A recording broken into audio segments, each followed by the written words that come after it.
Welcome back, YouTube. So in today's video, we're going to answer the million, billion, trillion-dollar question here of what are the potential highs for Dogecoin with mass utilization, especially with this Twitter purchase by Elon and him integrating Dogecoin in there. And today we're going to go over the math, and I believe that the math behind these numbers and some of the projections that I see happening, it's really going to shock a lot of people. But as always, we're going to take a look here at the TA first, and then we're going to dive into the numbers and break down the math behind the projection. So here you're looking at the shorts. You see they took a position today, not a large one, especially not compared to what they were trying to do with the run up. So they are proceeding with caution, but you do see the shorts are up 23.54% from market open.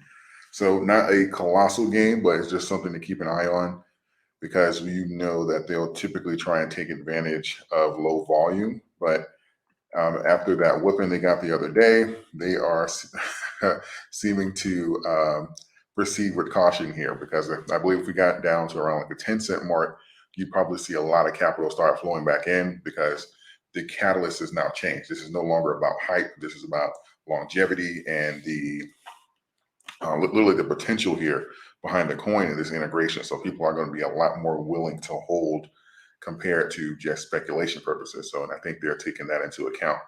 This here is the actual projection. So we are bouncing and getting rejections here off of that 13-cent mark, which is in line with our trend. We've been talking about this since we came down below this point here, like back in August, that our third retest should be somewhere along this current trend here. We have two tests, really three now, rejections here off of this mark. So, or really four actually. So as of right now, we'll say this is the continued trend until we get another retest. But we're holding pretty strong here at around 11, high 11s, 12 mark, which is great. The anticipated projection was 13, so we're right within proximity here. So this is really great for Dogecoin. And you're not seeing that pump and dump fashion that people were trying to call this and say, oh, it's just a pump and dump based off of the news. And, you know, on Monday, and you know, it's going to, you know, come back down to 6 cents and stuff like that. The catalysts are different. And I believe people are taking that into account. So we're not going to see, well, I'll say it's less likely we're going to see those wild swings and stuff like we did on the last turn. So, and long-term projection-wise, if we're talking about mass utility, people are going to look at this and say, this is a great deal. So let's get into the numbers behind this. And I made a video yesterday. If you haven't checked that out, I'll put a link to that probably at the end of the video, or you'll see like a tab pop up for the video. It was talking about $1 Dogecoin. So, and a lot of the questions I've been getting over the last 24, 48 hours is, what's the probability of $1 Dogecoin or $5 Dogecoin? Is this something that can actually happen? With this utility, Dogecoin has an endless supply. And I've addressed this a number of times in the past, but I think it's very important that we go through the numbers now and talk about it again as we have some of the major catalysts coming into play. So overall, there is about 135 billion Dogecoin in the market right now. People say, oh my God, that's too many coins. You're comparing it to something like Bitcoin, which has scarcity value. If you're going to have a coin be something like a currency and be used as a method of exchange, I can easily make the argument that 135 billion is nowhere near enough. And we're going to back that up with numbers here just now. So even especially at these price points at 12 cents and stuff like that, it's not a large amount of capital that can literally just eradicate, you know, the available Dogecoin. And we know that the total amount is 135 billion, but we know that as far as for what the public has access to, that number is a lot less. So you can't look at the total amount and say this is all the Dogecoin that's available, because you have the coins that people have lost access to that are in wallets that they're never going to recover. And you have the coins that their brokerages are going to hold, and they're never going to let go of them, because this is how they're going to generate revenue, lending to shorts and stuff like that. So there's a large amount of that 135 billion that's never going to come onto what you would call the free float for people to purchase. So let's just say that there's 135 billion coins, which is a fact. And let's say that out of Elon's projections, he says that he believes that Twitter can have 1 billion users within 6 years. Let's just say that only 1/20th of that billion users decides to do anything with Dogecoin, which is 5%. 95% say they hate Dogecoin. They want nothing to do with it. Let's just say 5%, 50 million people, 5 million, 5% are saying they're going to do something with Dogecoin, whether that be, a payment methods or, buying their badge, whatever, advertising, whatever, right? That's 2,700 Dogecoin each, right? And that is a very minuscule amount of coins here that to really say that this is going to be a currency here, and obviously 6 years from now, the circulating supply will be a little higher. So maybe we're looking at, 3,500 coins each, but we're also accounting if all 135 billion coins were available to be purchased. And the beauty of this is once you have this on a Twitter or have this in a wallet for a user on Twitter, it's very unlikely that this is going to go back into the market for brokerages and stuff like that to have or to land. So the beauty of this, of draining the supply from the brokerages, is it makes Dogecoin more scarce. And that's where these bigger numbers come into play, because it's no longer this, oh, let's get, let's buy Dogecoin at 6 cents. And then the speculation buyers, and, they're going to say, oh, let's buy it at 6 cents. And then we're going to sell it at 60, get a 10x return. We're going to give it back to the brokerages and stuff like that. That's why you have those wild swings. But when you have this pull on the coin supply, and then now it's not necessarily returning to the brokerages because it's being used and for commerce purposes, that's where you have this monumental, the potential here to make this green candle that we're looking at on the screen right now look like nothing, because the value of the coin is going to appreciate dramatically because it's going to be more scarce. This is going to add stability to the coin. It's going to be much more expensive to short the coin. When a brokerage lends a coin to short, they take a fee out for associated risk and stuff like that, and they collect a spread. If the coin is harder to borrow or harder to find, that fee goes up, right? So it costs more to short the coin, and it's a higher risk to the shorters, because they're going to call the note a lot quicker. If something were to happen, like a major change in price or something like that, you'll get margin called a lot quicker, versus saying that, oh, okay, well, you're shorting this coin. Yes, there's a big, we had a big spike, but we got 20 billion of them over here in our wallet, so it's all good. Just keep shorting, and eventually, they'll give in. It'll be a different conversation when those coins are leaving the exchanges and not coming back. So let's take a look here at the numbers for Twitter right now. Let's use that same scenario, right? If we say that only 5%, let's say Twitter doesn't grow and only 5% of the people use Dogecoin right now. Out of the 135 billion coins, assuming all of them are available, 240 million users, we're looking at a grand total of 562.5 Dogecoin each. That's it. And we know a bunch of people who have more than 562.5. So as low as these numbers are, I want everybody that's watching this video to understand that the numbers are actually even lower. People have tens of thousands, hundreds of thousands of Dogecoin. So that 562 is going to be a lot lower. And that 135 billion measuring stick that I'm using is the total supply, assuming that they're all going to be available. And we know that's not the case. So as low as we are, 2,700, if we get 5% of the billion users, 2,700 Dogecoin each, that's all available. And then there's no more.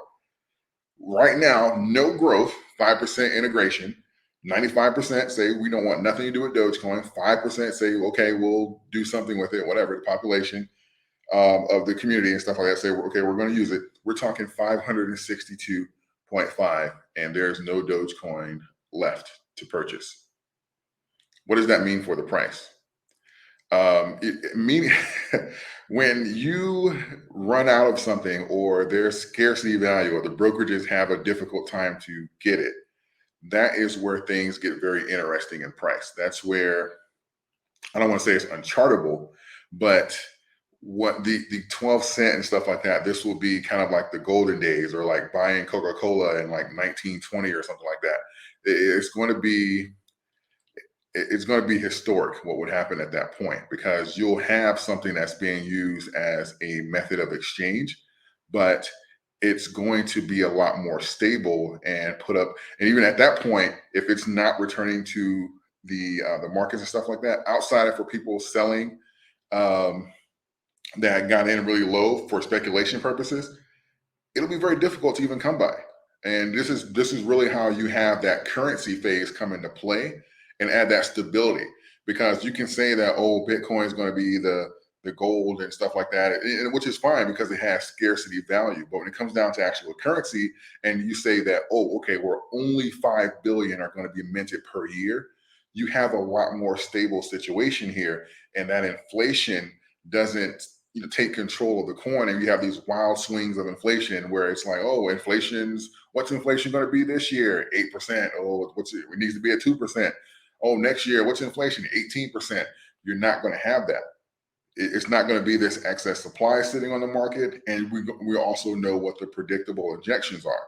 So this is how you have the opportunity to really see the future of cryptocurrency, and even having a more stable currency, even more stable than as far as swing wise and inflation wise than the dollar. So this is really, really a major opportunity here to see the cryptocurrency and really just a lot of the things that people think crypto is to come into reality, really.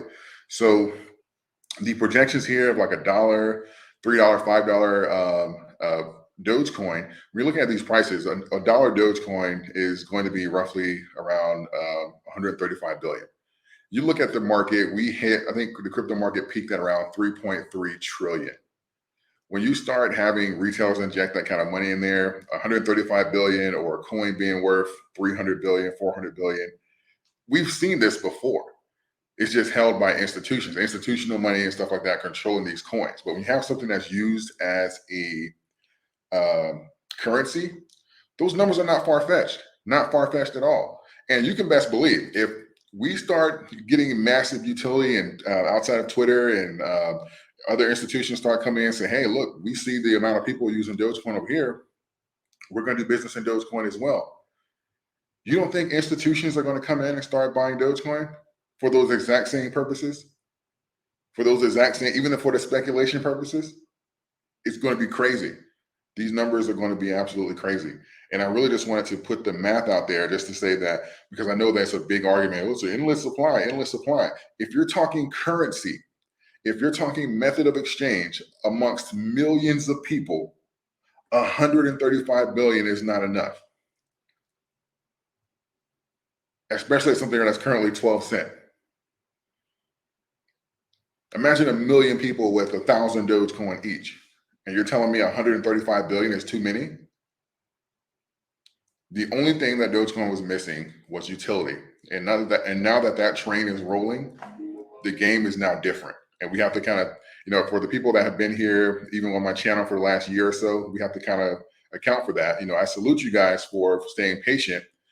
Patience is often rewarded. So now we're going to see a lot of these things that we've been talking about, come into reality. So this is the best part here. This is kind of like getting on the ground floor. Those of you who are able to average down to around 6 cents, 5 cents, congratulations. But this here is when the train starts pulling out. This here is really the best part here, where you get to say, okay, I got this at 12 cents, or 6 cents, 3 years ago, 4 years ago. And now, we're on Twitter and, Instagram or Walmart, Amazon, whatever this turns into. You'll get to say, okay, I was here at the ground floor. That's what's going to make the difference here. And that's what's going to make these higher numbers really possible. Because currency-wise, this is not a lot. 135 billion, 140 billion, that's not a lot of coins. So keep that in mind the next time someone says that, because these numbers here, we've already seen coins worth over 300 billion, 400 billion. You're telling me the internet currency, that's impossible? The numbers say otherwise. The numbers say otherwise. So with that being said, if you like this video, you want to hear more from me, you want to talk with me tomorrow, like this video, share the video, subscribe to the channel, check out Moomoo Payment for Order Flow Free Trading as well. I have a link for them in the description section. And as well, if you want my trades on a week-to-week basis and to talk with me on Zoom weekly, I have a link to my Patreon in the description section as well. I appreciate all of you, and I will see you in the next video.